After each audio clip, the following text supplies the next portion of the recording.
Hey, scrappy people, it's Tracy Reed here today, and I'm actually going to be designing an 8.5 by 11 layout using this digital template by Cindy Schneider, available at Sweet Shop Designs. I will link it below, and you can see that I transformed it into an 8.5 by 11 and took out all of the excess things that I did not need to cut out on my silhouette and created this lovely layout with just one photo here that I am going to use on as my base.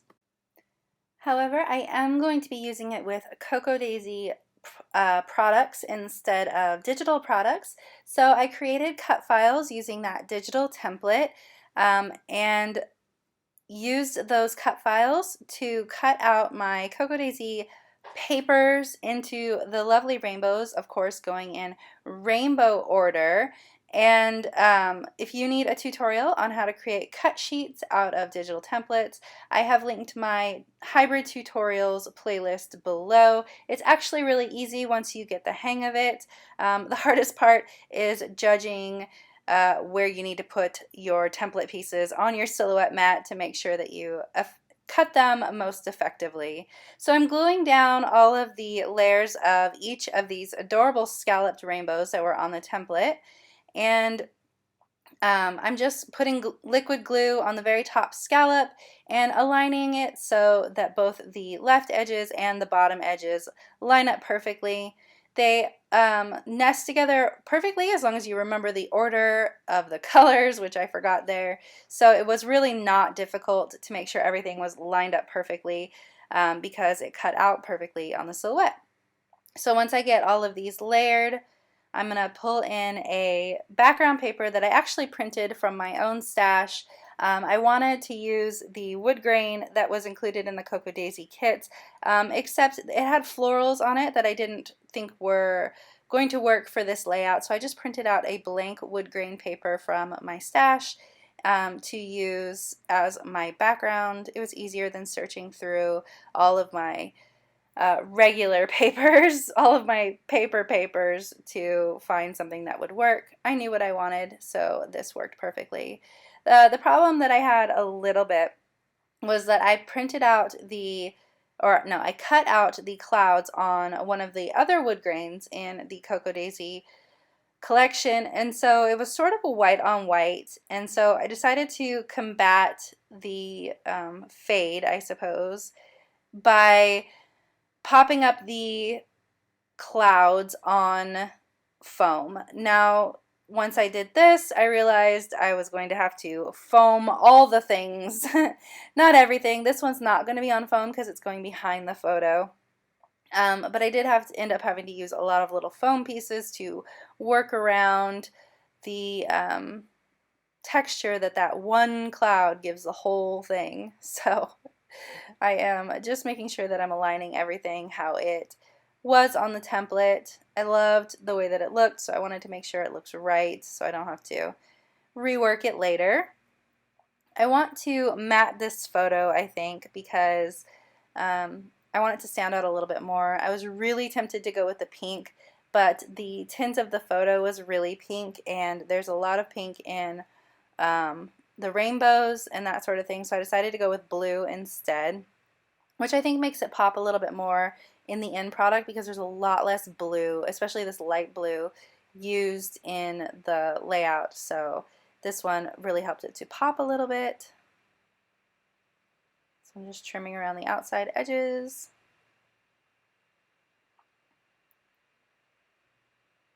Luckily there was a grid on that blue paper, so it made it super easy to make the matte even.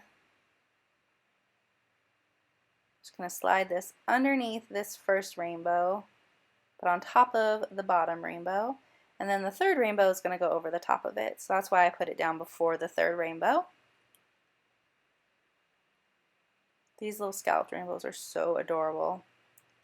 This layout could be done before I add anything else to it, but I am going to add lots because, hello, that is how I roll. So I pop up this cloud on foam on the right hand side, and then I decide that I need to probably pop up the rainbow as well, the rainbow that's on top of it. because it's a little bit wonky down there at the bottom with the rainbow sticking to the background paper, but having a popped up cloud on top of it. Like, it just isn't working quite right.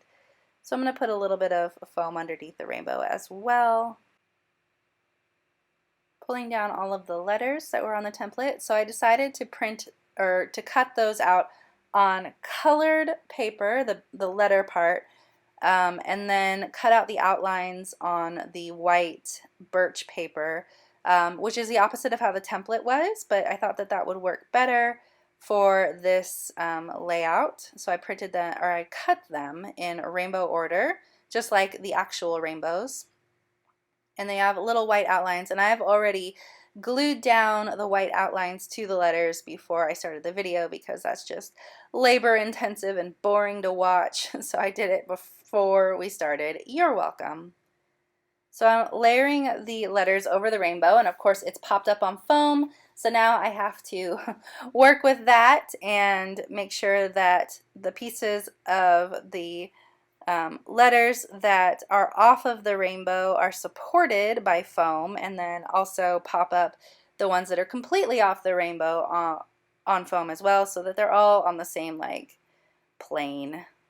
Can't have some stuck to the paper and some stuck to the rainbow floating. It just wouldn't work. So they all need to be popped up on foam, which was labor intensive and boring. So I'm going to fast forward through that process.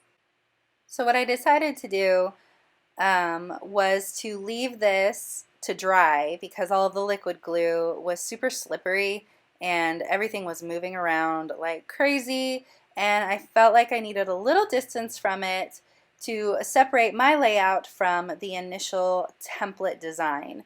So I finish off sticking these letters down and then come back the next day, let it sit overnight, let it dry, come back the next day and start adding in my physical embellishments to this layout.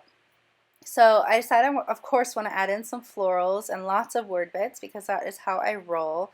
So I start sticking some of the die cut florals and some of the sticker florals down underneath these clouds and rainbows, sort of nesting them in to the design. And there's of course a lot of room up at the top since I moved that title down to the bottom.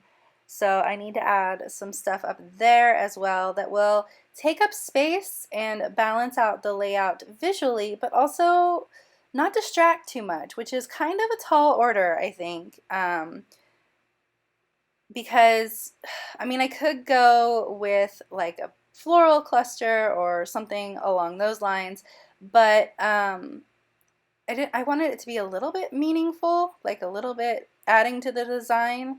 So I'm going to take some of this chipboard and some of these die cuts and the florals, and I'm going to create some circular, like a circular cluster up here, because there's a lot of circles down at the bottom. So I'm going to add in some of the florals as well. So that's cute. I actually really like this. I could have been done, but you know, I can't resist using the enamel dots, and I really, really, really tried, you guys, to break out of my adding them in a cute little triple cluster like routine, because I wanted to be a little bit different and do something a little different. So I scatter them around in each cluster, and I'm going in rainbow order again. So all of the, like the dark pink go up at the top, and then the light pink go in the next cluster down visually, and then the light blue and the green, and like the yellow, and I'm just trying to cluster in rainbow order just to go with the whole theme of everything. But I end up clustering this one in a cluster of 3 because it worked the best. And then I just couldn't. I went back and I just did them all in a cluster of 3 because it just looks so much better, you guys. It just does. I know I do it all the time, but it just looks better. So that's why I do it. So I'm going to move these around, cluster them together better. Yep. And then I'm gonna call it good. This layout was so fun and so easy to put together. The hardest part, of course, was getting it out of Photoshop into my silhouette, but it's not hard once you learn how to do it. It just is a little bit labor intensive sometimes, especially with a complicated template like this. Again, I've linked the playlist below with the video on how to do that. If you enjoyed this video, I'd love it if you give it a thumbs up. If you're new here, go ahead and subscribe. I would love to have you. And if you don't already, you can follow me over on Instagram. I'm at Tracy M. Reed. All right, thank you.